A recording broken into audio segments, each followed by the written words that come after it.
Le battement de tambour à l'université Gallaudet annonce le début des entraînements de football. Ici, les joueurs ne l'entendent pas, ils le sentent. Car beaucoup sont sourds ou malentendants, ils communiquent avec le coach en langue des signes. Un langage tout nouveau pour Tony. J'aurais jamais pensé aller dans une université pour sourds. J'étais vraiment très surpris d'apprendre qu'il y avait d'autres malentendants comme moi qui communiquaient en langage des signes. Gallaudet est la plus vieille université pour sourds au monde.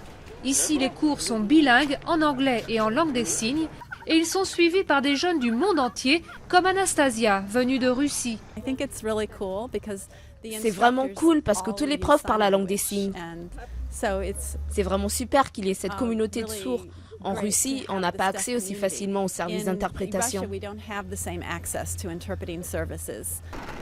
Tout est aménagé pour faciliter la vie des étudiants. Les couloirs et les trottoirs sont plus larges que la norme pour leur permettre de communiquer tout en marchant.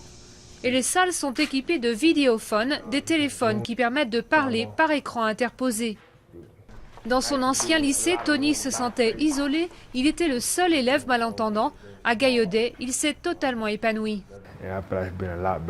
Je me sens beaucoup mieux depuis que je suis ici à Gallaudet parce que j'ai trouvé un moyen de communiquer. J'étais vraiment surpris de voir d'autres gens porter des appareils auditifs sans aucune honte. Comme vous le voyez, moi aussi j'en porte maintenant.